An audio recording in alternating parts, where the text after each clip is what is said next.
নমস্কার বন্ধুরা, আশা করি আপনারা সবাই ভালো আছেন। আবার একটি ভিডিও নিয়ে আপনাদের সঙ্গে উপস্থিত হলাম। আজকের বিষয়বস্তু 7 সংখ্যায় যাদের জন্ম। হ্যাঁ, 7 মানে হচ্ছে আপনার শুধু 7 হতে পারে সিঙ্গেল ডিজিটে, কারণ 1 থেকে 9টা আমাদের গ্রহ, সেখানে 7 সংখ্যা আসবে। আর যদি 700 আপনার 10-এর পর হয়, 10 থেকে শুরু করা যায়, তাহলে 16 সংখ্যা। আবার 25 যাদের বার্থডেট আছে, তার মানে 7, 16, 25 এই ডেটগুলোতে যারা জন্মগ্রহণ করেছেন, আপনাদের জন্য সংখ্যা তত্ত্বের দিকে যদি দেখা যায় 2025 কেমন যেতে চলেছে। 2025 আমরা অলরেডি জানি যেটা মঙ্গলের বর্ষ, কারণ 2025কে যদি যোগ করা যায় সেখানে 9 সংখ্যাটা আসে। 9 রিপ্রেজেন্ট করে মঙ্গলকে, তার মানে আমরা আর 7 রিপ্রেজেন্ট করছে কাকে না, কেতুকে। তার মানে কেতুর জাতক জাতিকা হয়ে আপনি মঙ্গলের বর্ষ দিয়ে যাচ্ছেন, তার মানে সেখানে আপনাকে মঙ্গল কতটা এনার্জেটিক করবে বা কেতুই বা এই বছর আপনার কতটা ভালো ফল দেবে, এটাই আজকের আলোচনা। বন্ধুরা, এই আলোচনাটা শুরুর আগে যেটা বলে নেব, আপনারা যদি এখনও এই চ্যানেলটিকে সাবস্ক্রাইব না করে থাকেন, ভিডিওটি প্রথম থেকে আগে শেষ পর্যন্ত দেখে নিন। যদি ভালো লাগে পারলে চ্যানেলটিকে সাবস্ক্রাইব করে আমাদের সঙ্গে থাকতে পারেন। সাবস্ক্রাইব করলে পাশে থাকা বেল আইকনটি প্রেস করতে ভুলবেন না, কারণ এই ধরনের ভিডিওর নোটিফিকেশন তাহলে পরবর্তীকালে আপনি সহজেই পেয়ে যাবেন। আসি আলোচনায়। তাহলে 2025 যখনই শুরু হয়ে যাবে, মঙ্গলের বর্ষ, মঙ্গল কিন্তু প্রথমের দিকে অর্থাৎ জুলাই পর্যন্ত যদি দেখা যায়, জানুয়ারি থেকে জুলাই একটু সাবধানতা অবলম্বন করতে হবে, কারণ মঙ্গল এখানে নিচস্থ থাকছে। আপনি আপনার কাজ হতে গিয়েও দেখবেন লাস্ট মোমেন্টে আটকে যাচ্ছে। তার কারণ মঙ্গলের মধ্যে যে এনার্জি থাকে, মঙ্গল একটা যোদ্ধা, মঙ্গল একটা কি সেনাপতি। যে কোনো কাজের মধ্যে মঙ্গলকে আমাদের দরকার, তবেই তো আপনি সাহসিকতার সহিত কাজটা করতে পারবেন। সে কর্মক্ষেত্রে হোক বা রিলেশনশিপে হোক বা সামাজিক ক্ষেত্রে, ফ্যামিলি লাইফের ক্ষেত্রে, সব কিছুতেই যে আপনার মধ্যে সাহস, পরাক্রম বা এনার্জেটিক যে বিষয়গুলো আপনার মধ্যে দরকার, সেটা কিন্তু মঙ্গলের এনার্জি কিন্তু সেটা আপনার মধ্যে থাকতে হবে। সেক্ষেত্রে মঙ্গলকে যদি জন্মছকে খুব শুভ পাওয়া যায়, তার মানে আপনার 2025 তো মালামাল করে দিতে পারে। কিন্তু দেখা গেলে প্রথমের দিকটা একটু বাধা আসবেই, কারণ মঙ্গল গোচরে যদি দেখা যায় কর্কট রাশিতে অবস্থান করে থাকছে, সে জায়গায় কিছুটা নিচস্থ। তার মানে এবার যদি দেখা যায় যে 7 সংখ্যা কার না, কেতু হচ্ছে আপনার, যেটা রাহু বলা হয় মুখমণ্ডলকে, আর কেতু তার বডিটাকে। তার মানে এখানে আপনার মধ্যে যে শারীরিক যে ক্রোধ বলুন বা যে কোনো এনার্জিটি বলুন, আপনি শরীর দিয়ে কাজ করেন, যতটা না মাথা খাটান, আপনার মধ্যে পরিশ্রম, এনার্জি এগুলো ভরপুর থাকে কেতুর মধ্যে। আবার কেতুকেও কিন্তু মেটাল চার্টে ভালো হতে হয়, এটা কিন্তু দেখতে হবে, কারণ তার জন্য জন্মকুণ্ডলী দেখাটা প্রয়োজন। সেটা আপনি আপনার কোনো ভালো বা চেনাশোনা জ্যোতিষীকে দিয়ে দেখিয়ে নিন যে আপনার জন্মচকে কেতু কেমন অবস্থায় আছে।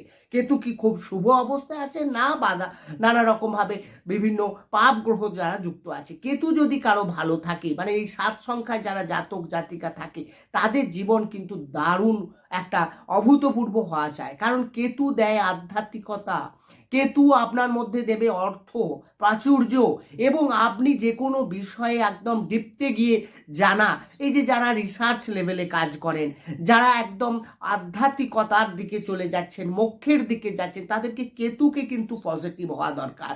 বা যে কোনো ডিটেকটিভ এজেন্সি, সেটা হতে পারে সিবিআই, ইডি বা কোনো ডিফেন্সের কোনো জাসুসি, তারা কিন্তু কেতুর জাতক। এবং কেতু যদি খারাপ হয়, দেখবেন আপনার মধ্যে একটা সন্দেহ প্রবণতা, এবং আপনার ফ্যামিলি বা আপনার লাইফ পার্টনারের প্রতি আপনার এটা থাকবে। সেক্ষেত্রে কিন্তু ফ্যামিলি লাইফে নানা সমস্যা আসে, কারণ দেখবেন সন্দেহ সম্পর্ক ভাঙার একটা অন্যতম উপাদান। আপনি সেই সন্দেহ আপনার বসের প্রতি করতে পারেন, কর্মক্ষেত্রে আপনার কলিগদের উপরেও হতে পারে, সেই জায়গায় আপনার বিরুদ্ধে পলিটিক্স হতে পারে, আপনার বিরুদ্ধে ষড়যন্ত্র হতে পারে। আবার কেতু রিপ্রেজেন্ট করে আপনার গুপ্ত শত্রুকে, অর্থাৎ আপনি জানেনই না আপনার শত্রু এত হাবি হচ্ছে, আপনার চেনাশোনা জানার মধ্যেই এত শত্রু বিরাজ করছে। তো সেখানে আপনি কিন্তু পরে সেটা কিন্তু রিয়েলাইজ করছেন, এবং যখন পরে রিয়েলাইজ করবেন তখন কিন্তু সব শেষ হয়ে যাবে। আপনার যে কর্মক্ষেত্রে যদি আপনি বিজনেস করে, আপনি পার্টনারশিপ বিজনেস করছেন, অর্থাৎ কেতু আপনার ডিস্টার্ব, তার মানে আপনার যে পার্টনার রয়েছে সে আপনাকে ডাউন করে সেই মালিক হয়ে যাবে একদিন। দেখবেন এই যে ঘটনাগুলো আমাদের ছোট ছোট ঘটনা লাইফে ঘটে থাকে, এগুলো কিন্তু গ্রহের প্রভাবে। আবার কেতু ভালো থাকলে কি হয়? কেতু ভালো থাকলে আমি তো বললাম ভালো ভালো কাজে আপনি যুক্ত হতে পারেন, তার সঙ্গে সঙ্গে আপনার মধ্যে দেখবেন রিসার্চ লেভেলের একটা, এবং পড়াশুনো করতে গিয়েও তারা কিন্তু মাস্টার ডক্টরেট একদম বড় পজিশনে চলে যায়, সায়েন্টিস্ট হয় কেতু ভালো থাকলে। বা কেতু ভালো থাকলে আপনি যে কোনো, যদি মেডিকেল লাইনটাও আপনার ক্ষেত্রে ভালো সুটেবেল, সেখানে গিয়ে আপনি দেখবেন গাইনো ডাক্তার হচ্ছেন, আপনি কোনো রিসার্চ করছেন, যেখানে পিজি বা অর্থাৎ আপনি কোনো মেডিকেল স্টুডেন্টকে ভালো পড়াশোনা পড়াচ্ছেন, তো সেই জায়গাগুলো কিন্তু থাকে। তার মানে 2025-এ যদি আমরা দেখি এই কেতুর সংখ্যার যারা জাতক থাকবে তাদের 2025 দিয়ে যখন হাঁটবে তখন 2025-এর জুলাই পর্যন্ত, কারণ এখানে মঙ্গল নিচস্থ, মঙ্গলের এনার্জি তেমন পাবে না, তো সেই জায়গায় হেলথের কিছু ইস্যু আসতে পারে, এবং বিশেষ করে মায়ের হেলথ নিয়ে আপনাকে একটু চিন্তা থাকতে হবে। বা কোনো ইনভেস্ট করতে গেলে হতে পারে শেয়ার মার্কেট, স্টক মার্কেট, বা কোনো ফ্ল্যাট, বাড়ি বা কিছু ক্রয় করতে গেলে, বা সেখানে আপনি ইনভেস্ট করছেন, সেই জায়গায় আপনাকে একটু সাবধানতার সহিত করতে হবে। এখানে কিন্তু একটু বাধা বিঘ্ন আছে। কেতু ভালো থাকবে, স্পোর্টস লাইনে আপনার কিন্তু অনেকটা সুযোগ আছে এবং সেটা দিয়ে আপনি করতে পারেন। এবং এই মঙ্গলের এনার্জি যদি আপনি পেয়ে যান, মঙ্গল কেতু যদি কম্বিনেশন আপনার জন্মছকে ভালো থাকে, তাহলে তো 2025 আপনাকে ভালো খেলোয়াড়, ভালো ভালো ফোর্সে আপনি জায়গা করে নিতে পারেন। এছাড়া যদি দেখা যায় এই কেতুর ক্ষেত্রে আমরা দেখব 2025-এ এসে আপনি মেডিকেল লাইনে যারা পড়াশুনো করছেন, যারা জয়েন্ট দিচ্ছেন, যারা নিট দিচ্ছেন, তাদের মেডিকেল ক্ষেত্রে কিন্তু ভালো চান্স পেতে পারেন। বা মেডিকেল স্টুডেন্ট যারা রয়েছেন, তারা যারা এই 7 সংখ্যা জাতক, 7 সংখ্যা কে জানেন? 7 সংখ্যা হচ্ছে এমন একটা সংখ্যা যাকে আপনি দায়িত্ব দিয়ে দিলে আপনি চোখ বন্ধ করে ছেড়ে দিতে পারেন, তারা সেই দায়িত্বটা লাস্ট পর্যন্ত ঠিক পূরণ করে চলে আসবে। অর্থাৎ রিস্ক থাকবে, টেনশন থাকবে, কিন্তু সেই লাস্ট বলে ছক্কা মেরে ম্যাচকে জেতানোর মতো অবস্থা, সেই জায়গায় কিন্তু কেতু বিলং করে। অর্থাৎ কেতুকে আপনারা যদি পজিটিভভাবে পান বা পজিটিভ এনার্জেটিক করেন, তাহলে কিন্তু আপনার জীবনটা কেতু কিন্তু দারুণ প্রভাব বিস্তার করবে। অর্থাৎ 7 জাতক জাতিকাদের 2025-এ গেলে প্রথমে অর্থাৎ জুলাই পর্যন্ত কিছু বাধা বিঘ্ন থাকলেও তারপর থেকে কিন্তু ভালো ফল দেবে।